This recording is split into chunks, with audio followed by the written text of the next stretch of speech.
नमस्कार, जन उत्तराखंड में आप सभी का स्वागत है। मैं हूं आपके साथ सुनिधि शुक्ला। बुलेटिन की शुरुआत से पहले एक नजर हेडलाइंस पर। मुख्यमंत्री धामी उत्तरायणी पर लॉन्च करेंगे नई सौर ऊर्जा नीति। 2027 तक 4000 मेगावाट सौर ऊर्जा उत्पादन कर रखने का है लक्ष्य। उत्तराखंड का लगेंगे विकास के पंख। नववर्ष पर देवनगरी उत्तराखंड में उमड़ा पर्यटकों का सैलाब। तीर्थस्थल से लेकर पर्यटन स्थलों पर दिखा जश्न। टूरिस्ट की संख्या को देखते हुए प्रशासन ने की चाक चौबंद व्यवस्था।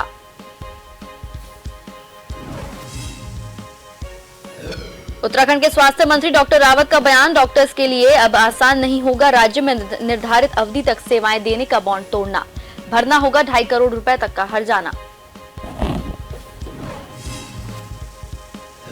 क्रिकेटर ऋषभ पंत की हुई प्लास्टिक सर्जरी। डीडीसीए डायरेक्टर ने कहा गड्ढे के कारण हुआ था हादसा। फिल्म, क्रिकेट और राजनीति जगत से जुड़ी कई हस्तियों ने जाना हाल।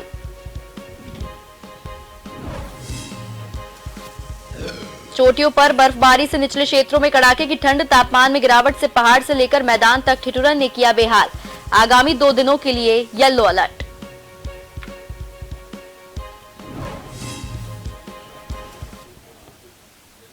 अब खबरें विस्तार से। उत्तराखंड को हरित प्रदेश बनाने के संकल्प की आधारशिला नववर्ष के पहले महीने के पहले पखवाड़े में रखी जाएगी।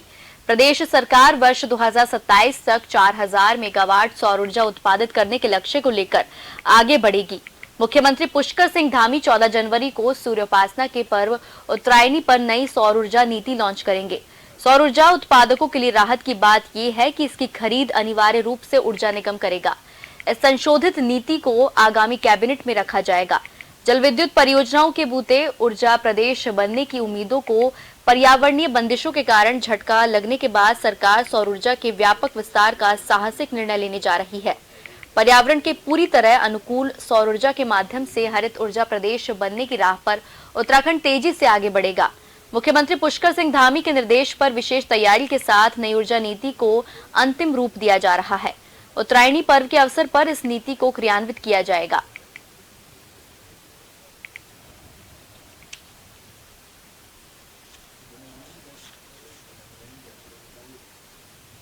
खबर उत्तराखंड के डोईवाला से है, जहां मौसम के बदलाव के चलते ठंड और कोहरे की डबल मार देखने को मिली। साल के पहले दिन की शुरुआत भयंकर कोहरे के साथ देखने को मिली, जिसके चलते यातायात तो प्रभावित हुआ ही, वहीं जौलीग्रांट एयरपोर्ट पर भी हवाई सेवा प्रभावित हुई।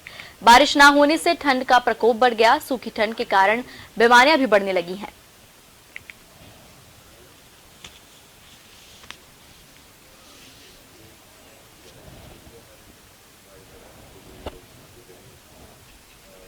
डोईवाला के मौसम की बात करें तो साल के पहले दिन की शुरुआत भयंकर कोहरे के साथ हुई। जौलीग्रांट एयरपोर्ट पर भी हवाई सेवा इस मौसम के कारण प्रभावित रही।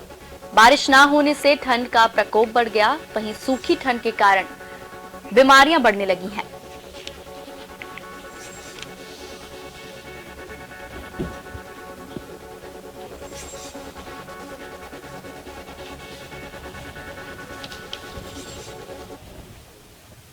नए साल के जश्न को लेकर नैनीताल में पर्यटकों का स्वागत किया। ऐसे में हल्द्वानी और नैनीताल समेत आसपास समेत अन्य पर्यटन स्थलों पर वाहनों का दबाव काफी बढ़ गया। जिला प्रशासन और पुलिस ने भी नए साल के जश्न को लेकर अपनी सभी तैयारियां पूरी की। पर्यटकों की गाड़ियों के लिए भी अलग से पार्किंग स्थान चिन्हित किए गए। बाहर से आने वाले पर्यटकों के लिए अलग से रूट प्लान तैयार किया गया है। इस समय नैनीताल और आसपास के जितने भी पर्यटक स्थल हैं वहाँ काफ़ी भीड़भाड़ होगी, काफ़ी वाहन इस समय चल रहे होंगे। इसके लिए नैनीताल पुलिस के द्वारा एक बृहद ट्रैफिक प्लान बनाया गया है, जो नैनीताल उसके आसपास के टूरिस्ट स्थानों पे हल्द्वानी और रामनगर के लिए बना है। इन सभी को आप अच्छे ढंग से पढ़ लें, देख लें। आप सोशल मीडिया पेजेस जो नैनीताल पुलिस की हैं उनका अवलोकन कर लें और उसके हिसाब से ही अपनी जर्नी को प्लान करें। वर्ष 2022 की विदाई के साथ उत्तराखंड की स्वास्थ्य महानिदेशक डॉक्टर शैलजा भट्ट का कार्यकाल खत्म हो गया और अब उत्तराखंड को स्वास्थ्य महानिदेशक के रूप में डॉक्टर विनीता मिली हैं, जिन्होंने बकायदा कार्यभार ग्रहण किया है। मूल रूप से पिथौरागढ़ की रहने वाली डॉक्टर विनीता शाह उत्तर प्रदेश के पीलीभीत में पली बड़ी हैं और उनकी सारी शिक्षा दीक्षा लखनऊ विश्वविद्यालय से हुई है। उत्तराखंड में कई प्रमुख बड़े पदों पर वह रह चुकी हैं। डॉक्टर विनीता शाह स्वास्थ्य महानिदेशक डॉक्टर विनीता शाह ने बताया कि उत्तराखंड राज्य में सुविधाओं को पहुंचाना ही उनकी प्राथमिकता है। पहाड़ों में डॉक्टर समय से पहुंचकर अपनी जिम्मेदारी का निर्वहन करे, यह भी उनकी प्राथमिकता है। दूरस्थ में हमारे एमबीबीएस डॉक्टर्स तो पहुंच गए हैं, लेकिन कुछ हमारे स्पेशलिस्टों की कमी है। उसके लिए हम लोग प्रयासरत हैं। हमें मेडिकल कॉलेज से सब जो बाउंडेड डॉक्टर्स आए हैं पीजी के, वो सपोर्ट मिल रहा है। इसके अलावा हम आउट ऑफ स्टेट उनको अच्छा पेमेंट, उनके हिसाब से रहने की सुविधा देके उनको भी आकर्षित करने की कोशिश करेंगे और ये गैप को जल्दी भर। हल्द्वानी जेल का निरीक्षण करने पहुंचे वन विकास निगम के अध्यक्ष कैलाश गहतोड़ी ने जेल में साफ सफाई और कैदियों के लिए विभिन्न सुविधाओं को देखकर जेलर की पीठ थपथपाई। हल्द्वानी जेल के वार्षिक निरीक्षण पर पहुंचे वन विकास निगम के अध्यक्ष ने कहा कि पिछले 1 साल में जेल में बहुत बेहतरीन कार्य हुए हैं। उन्होंने कहा कि लगता ही नहीं कि वह जेल में आए हैं। उन्होंने कहा कि स्वच्छता के मामले में जेल मेरे घर से भी ज्यादा स्वच्छ है।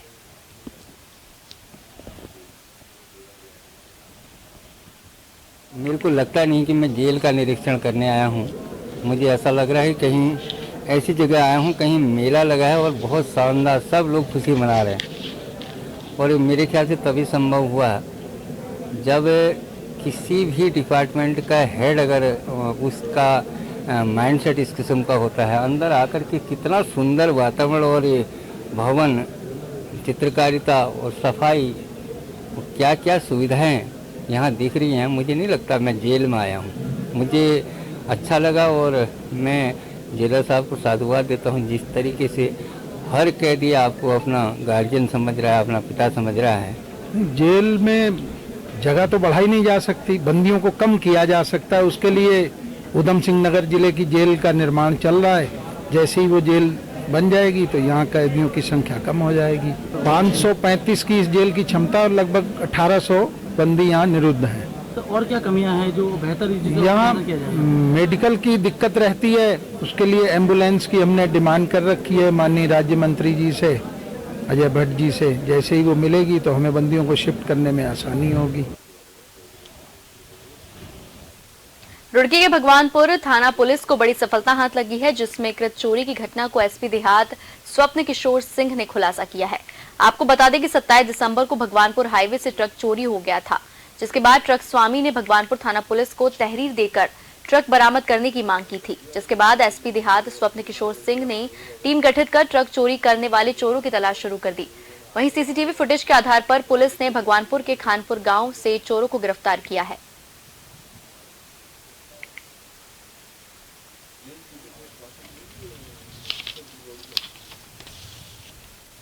की गई थी। उक्त ट्रक की बरामदगी हेतु 4 पुलिस टीमों का गठन किया गया था। इस संबंध में थाना भगवानपुर के प्रभारी निरीक्षक राजीव रथाण के नेतृत्व में टीम के द्वारा चेकिंग करते हुए एक पिकअप में कुछ संदिग्ध लोगों को पकड़ा गया। उक्त पिकअप में सवार लोगों के द्वारा बताया गया कि उनके द्वारा ही उक्त 12 टायरा एलपी ट्रक की चोरी की गई है और इस संबंध में इफ्तिखार नामक व्यक्ति जो मंगलौर क्षेत्र अंतर्गत निवास करता है, उसके भाई के ट्रक का इंजन इस ट्रक के इंजन से बदला जाना था। दोनों ट्रकों को, इफ्तिखार के भाई का ट्रक और ये जो चोरी गया ट्रक है, इन दोनों को पुलिस के द्वारा बरामद किया गया। उत्तराखंड के मुख्यमंत्री पुष्कर सिंह धामी क्रिकेटर ऋषभ पंत से मिलने के लिए देहरादून के मैक्स अस्पताल पहुंचे, जहां सीएम धामी ने बताया कि पिछले 2 दिनों में ऋषभ की हालत में काफी सुधार हुआ है। डॉक्टर्स और बीसीसीआई के लोग संपर्क में हैं। मुख्यमंत्री ने यह भी कहा है कि अभी ऋषभ मैक्स अस्पताल में ही रहेंगे।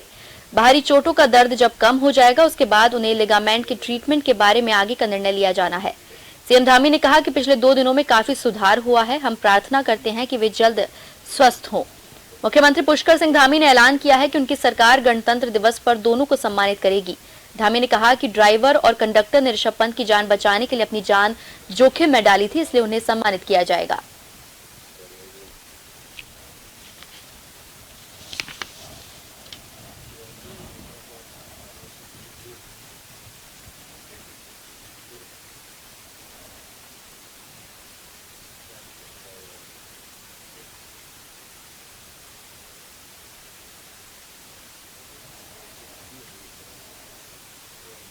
नए साल पर सिद्धबली मंदिर कोटद्वार में श्रद्धालुओं की भारी भीड़ उमड़ी है। सुबह से ही भक्तों का मंदिर पहुंचना शुरू हो गया था, जिसके चलते भक्तों की लंबी लंबी कतारें लगी हैं, जिसको देखते हुए प्रशासन ने पूरे इंतजामात किए हुए हैं। सिद्ध बाबा के दर्शन करने के लिए दूर दराज से भी भक्त पहुंच रहे हैं। इस दौरान एसडीएम कोटद्वार ने कहा कि कोरोना की फिर से लहर को देखते हुए कोरोना गाइडलाइन की नियमों का पालन करने की अपील की।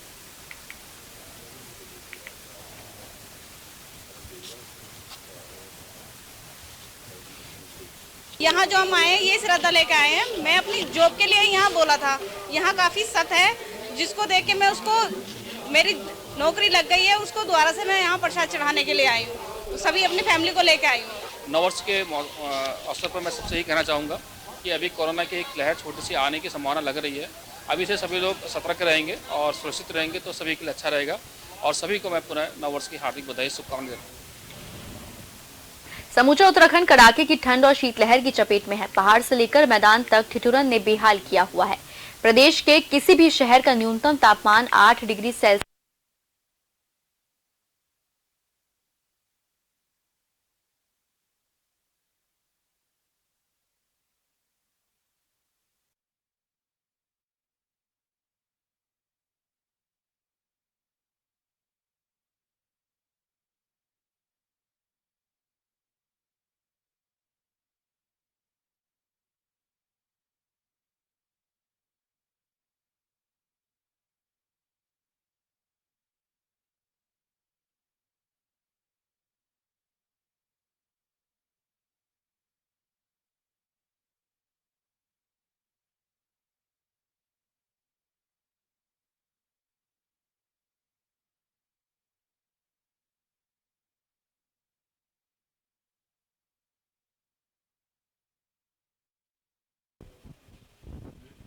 खबर रुड़की से है, जहां गंगानहर कोतवाली क्षेत्र के डीएवी डिग्री ग्राउंड में मेले की आड़ में अश्लीलता।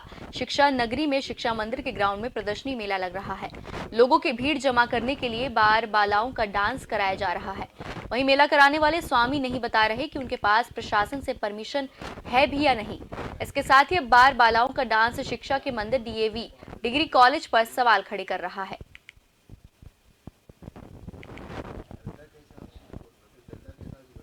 अल्मोड़ा जिले के विकासखंड सल्ट से खदेरा गांव तक सड़क न पहुंचने पर ग्रामीणों में आक्रोश है। ग्रामीणों का कहना है कि विगत कई वर्षों से सड़क की मांग को लेकर कई बार आंदोलन किए जा चुके हैं, जिसके बाद भी आज तक कोई सुनवाई नहीं हुई।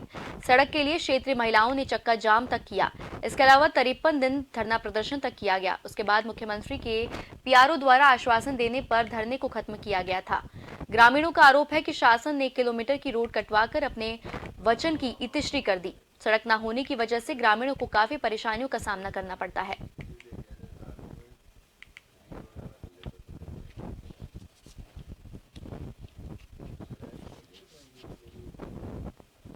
हमारी डिमांड ये है कि ये रोड थला बिदाकोट वाले कब से बोल रहे हैं कि पीडब्ल्यूडी वाले बना रहे हैं और अभी तक कुछ भी नहीं बना। कभी कह रहे हैं ठेकेदार को दे दी, कभी बोलते हैं कुछ दे दिया, खाली हमें ललकाते जा रहे हैं। हम लोग परेशान हैं, पैदल आते हैं 11-10 किलोमीटर, हॉस्पिटल दिवाल है, इतनी दूर तक जाने में बहुत परेशानी होती है। बुजुर्ग आदमी परेशान है। नहीं बन रही सर, बार बार खाली आश्वासन दे रहे करके बन रही है, उसमें फिर बीच में काम रोक दे रहे। इसमें पिछले हफ्ते मेरी वाइफ की डिलीवरी थी, उसमें मैं वहाँ गुड़गांव में जॉब करता था। सुबह मेरे पास फ़ोन आया 4 बजे करके मेरे को दिक्कत हो रही है। फिर मैं उन्हें गाँव में फ़ोन किया, फिर वहाँ से 2 लेडीज़ें मेरी वाइफ के साथ गई। फिर मैंने एम्बुलेंस को फ़ोन किया, एम्बुलेंस पर नहीं पहुँच पाई। फिर मैंने अपनी प्राइवेट गाड़ी कॉल करके मैंने वहाँ भेजी। नए साल को लेकर रानीखेत के चौबटिया गार्डन सहित गोल्फ मैदान, रानी झील सहित कई जगह पर्यटक घूमने आते हैं। तमाम जगह पर पुलिस प्रशासन द्वारा दिन रात गश्त की जा रही है और चौकसी बरती जा रही है। कोरोना काल के 2 साल बाद नववर्ष पर पर्यटकों की भीड़ देखने को मिल रही है, लेकिन रानीखेत में 31 से ही पर्यटकों के साथ साथ स्थानीय व्यापारियों व होटल व्यवसायियों में भी उत्साह दिखाई दिया है।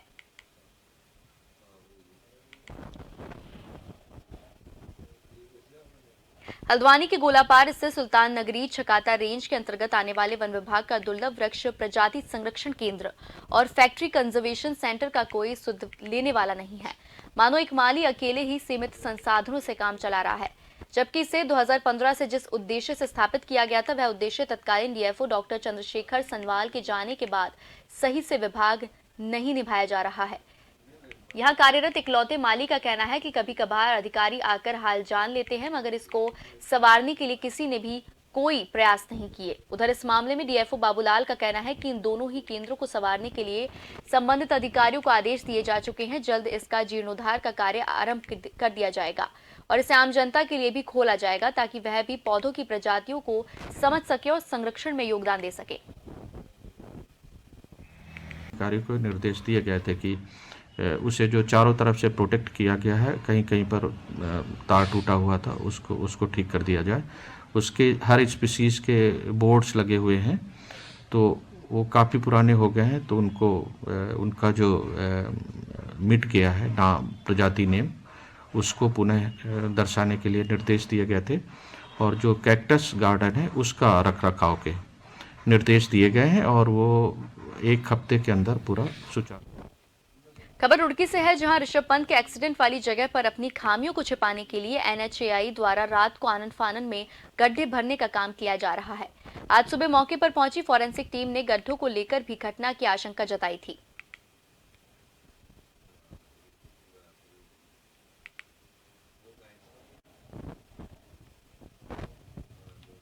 खबर देहरादून से है, जहां उत्तराखंड सरकार का आंगनबाड़ियों को तोहफा दिया गया है। आंगनबाड़ी केंद्रों में भी अब विशेष अवकाश लागू होगा। शासन की ओर से जिलाधिकारियों को इसे लेकर निर्देश जारी किए गए हैं। इस फैसले के बाद 20,000 से अधिक आंगनबाड़ी केंद्रों में आने वाले बच्चों और आंगनबाड़ी कार्यकर्ताओं को राहत मिलेगी। आपदा की स्थिति में जिलाधिकारी अवकाश घोषित करते थे, लेकिन आंगनबाड़ी केंद्रों को इसका लाभ नहीं मिल पाता था।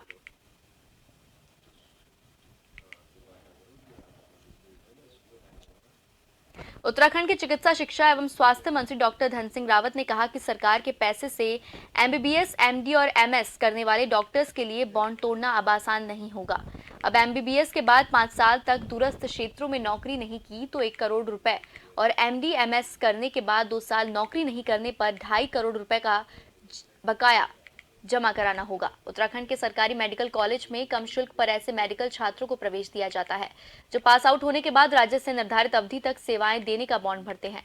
पूर्व में भी ऐसे मामले सामने आए हैं जिसमें बॉन्डधारी डॉक्टर्स ने बॉन्ड की शर्तों का अनुपालन नहीं किया।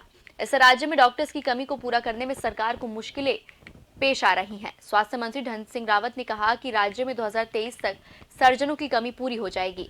सभी अस्पतालों में बायोमेट्रिक उपस्थिति के साथ ही सीसीटीवी अनिवार्य किया जाएगा।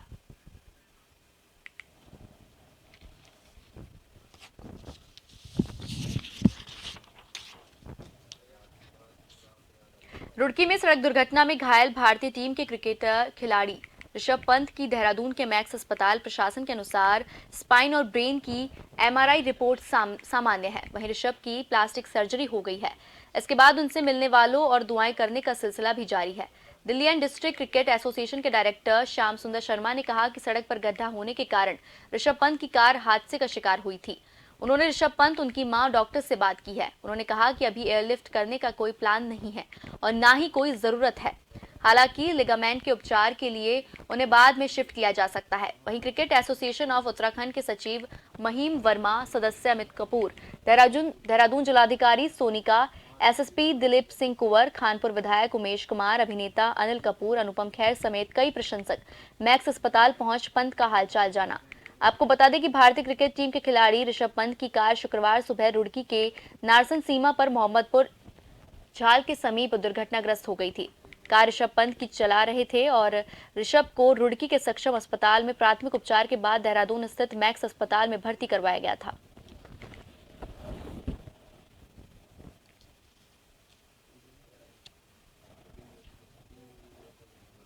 उत्तराखंड के हल्द्वानी का बहुचर्चित रेलवे प्रकरण अब दिन प्रतिदिन जोर पकड़ रहा है। मामले में केंद्रीय मंत्री ने कहा कि रेलवे प्रकरण से पीड़ित लोग भारतीय हैं और उनका हमारा दुख है। वहीं नेता प्रतिपक्ष यशपाल आर्य ने कहा कि रेलवे प्रकरण के प्रति सरकार के मन में खोट है तथा सरकार चाहती है कि किसी भी तरह से पीड़ितों को बेदखल कर दिया जाए। आपको बता दें कि हल्द्वानी में एक कार्यक्रम में प्रतिभाग करने पहुंचे केंद्रीय मंत्री एवं स्थानीय सांसद अजय भट्ट ने मीडिया से पूछे जाने पर रेलवे प्रकरण से पीड़ित लोगों के सवाल पर कहा कि प्रकरण में न्यायालय में है, जिसके चलते कोई भी बात कहना न्यायोचित नहीं है। उन्होंने कहा कि लेकिन रेलवे प्रकरण से पीड़ित लोग भारतीय हैं, जिसके चलते पीड़ितों का दुख उनका दुख है।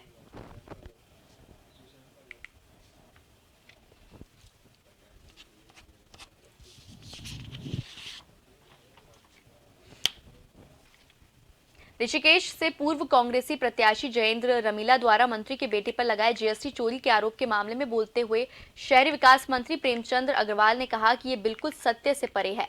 ये महज उनकी हार की हताशा है और जनता की अदालत से वो निराश हो चुके हैं।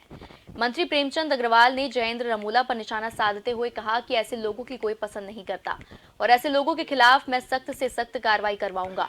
उनका यह भी कहना था कि मैंने आज तक सार्वजनिक रूप से व्यक्तिगत रूप से कभी कोई टिप्पणी नहीं की। आरोपी पहले अपने गिरेबान में झांके फिर दूसरे पर टिप्पणी करे।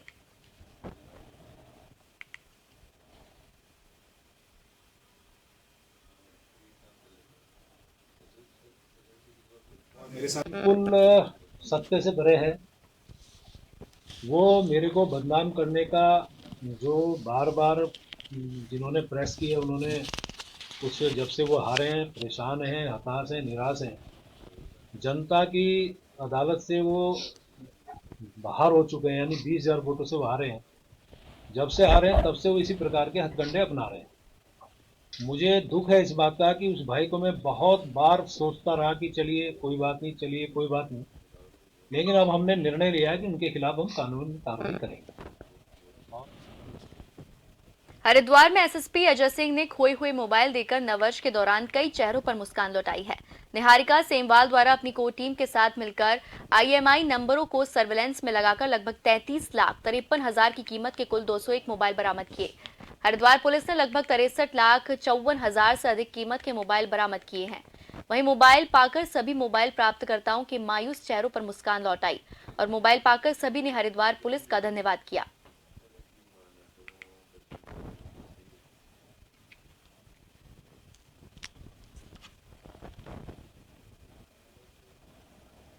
जाता है और चूंकि मोबाइल की वैल्यू भी ज्यादा है, साथ ही साथ उसमें बहुत सारा लोगों का डेटा भी होता है जो उनके लिए बहुत महत्वपूर्ण होता है। क्योंकि बहुत सारी शिकायतें पुल चुकी की लोग कराते हैं, ऑनलाइन भी दर्ज कराते हैं, थाने चौकी भी कराते हैं। इसलिए यहाँ पर साइबर सेल और एसओजी जो मिलकर ऐसे लोग के जिनके फोन खो गए हैं उसकी तलाश करती है अपने माध्यम से, और उसके बाद तलाश करने के बाद जब ये फोन को आज सुपुर्द किया गया जिसमें करीब 201 मोबाइल जो है जो हमारे हो गए थे किसी परिस्थितियों में उनको वापस किया। जी, मैं पुलिस की तारीफ करूंगा और 9 वर्ष के अवसर पे जो पुलिस ने सराहनीय कार्य किया है इसके लिए कप्तान साहब और तमाम जितने इनके सपोर्टिंग अधिकारी हैं, कर्मचारी, उनका सबका मैं धन्यवाद करता हूं। और एसओ बहादुराबाद जो नितेश शर्मा है उनका भी धन्यवाद, उन्होंने मेरी मदद करी है। और कप्तान साहब के सहयोग से ये आज जो तोहफा दिया गया है इसके लिए देहरादून पुलिस ने 24 घंटे के भीतर हत्यारे सोहेल को पकड़कर अपना लोहा मनवा लिया है। पुलिस पूछताछ में अभियुक्त सोहेल ने अपना जुर्म कबूल किया और बताया कि आपसी विवाद के चलते अशरफ और सोहेल के बीच झगड़ा हो गया था, जिस पर आक्रोशित होकर सोहेल ने छोटे सिलेंडर से अशरफ के ऊपर हमला कर दिया और उसे मौत के घाट उतार दिया। जिसके बाद उसकी लाश को बोरे में भरकर ठिकाने लगाने के लिए सोहेल इंतजार कर रहा था, लेकिन उससे पहले ही देहरादून पुलिस ने उसे धर दबोचा। आपको बता दें कि पिछले दिनों डालनवाला क्षेत्र में बोरे के अंदर लाश मिलने का सनसनीखेज मामला सामने आया था। मामले को गंभीरता से देखते हुए एसपी सिटी और सीओ डालनवाला के नेतृत्व में टीम का गठन कर मामले की पड़ताल करने के लिए निर्देशित किया गया था।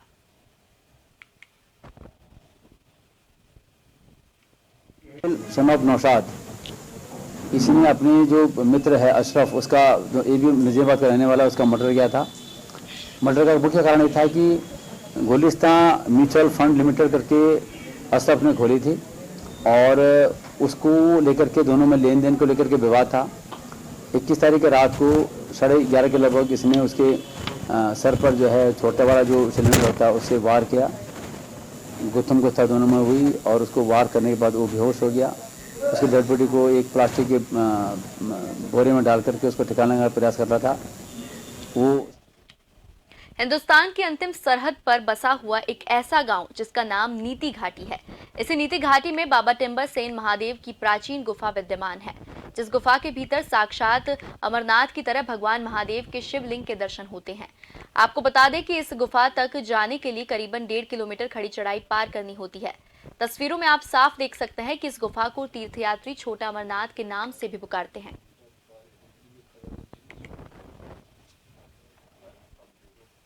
जोशीमठ को देवनगरी के नाम से जाना जाता है, जिस देवनगरी में कई तीर्थ स्थल से लेकर कई पर्यटक स्थल मौजूद हैं। बड़ी बात तो यह है कि जोशीमठ को चारधाम यात्रा का मुख्य पड़ाव भी माना जाता है और यहाँ 12 महीने काफी भीड़भाड़ देखी जा सकती है। आपको बता दें कि जोशीमठ मुख्य बाजार से बद्रीनाथ नेशनल हाईवे गुजरती है और ठीक उसी बद्रीनाथ नेशनल हाईवे पर यानी कि जोशीमठ मुख्य बाजार में विद्युत विभाग की काफी लापरवाही देखने को मिल रही है। आपको बता दें कि जहां पर विद्युत विभाग का एक सप्लाई करने वाला विद्युत खंभा पूरी तरह से खराब हो चुका है, जो खंभा कभी कोई बड़ा रूप ले सकता है और कोई बड़ा हादसा वहां पर देखने को मिल सकता है।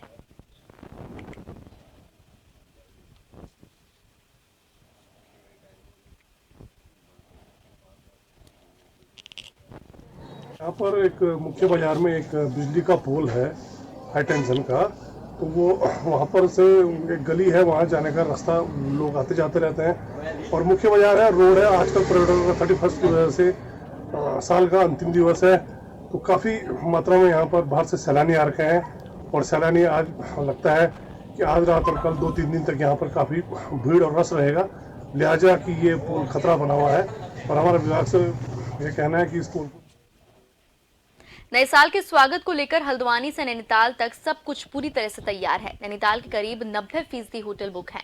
नैनीताल शहर को खूबसूरत लाइटों से सजाया गया है। रामगढ़, मुक्तेश्वर, भीमताल, सातताल, नकुचिया ताल, जिम कॉर्बेट और हल्द्वानी में पर्यटकों की आवाजाही लगातार हो रही है। नए साल का जश्न पर्यटकों ने सौहार्दपूर्ण वातावरण में बनाया। कुमाऊं कमिश्नर ने पर्यटकों की उमड़ती भीड़, पार्किंग सख्त दिशा निर्देश जारी किए। पुलिस और परिवहन को साथ निर्देश दिए गए कि कोई भी पर्यटक ड्राइव करते समय अल्कोहलिक ना हो। यदि कोई भी पर्यटक ऐसा करता हुआ पाया जाएगा तो उसके खिलाफ सख्त कार्रवाई की जाएगी।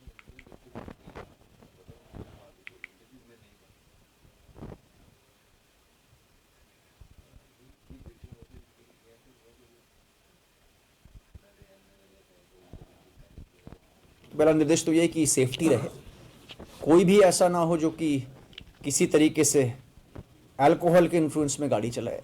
आरटीओ को भी कहा गया, पुलिस को भी कहा गया है, कोई तरह की एंटी सोशल एक्टिविटी ना हो और लोग यहाँ पे एंजॉय करने आते हैं तो उसका आनंद भी लें।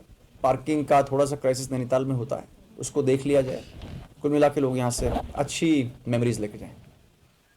इन्हीं सब खबरों के साथ फिलहाल के लिए जन उत्तराखंड में बस इतना ही। नमस्कार।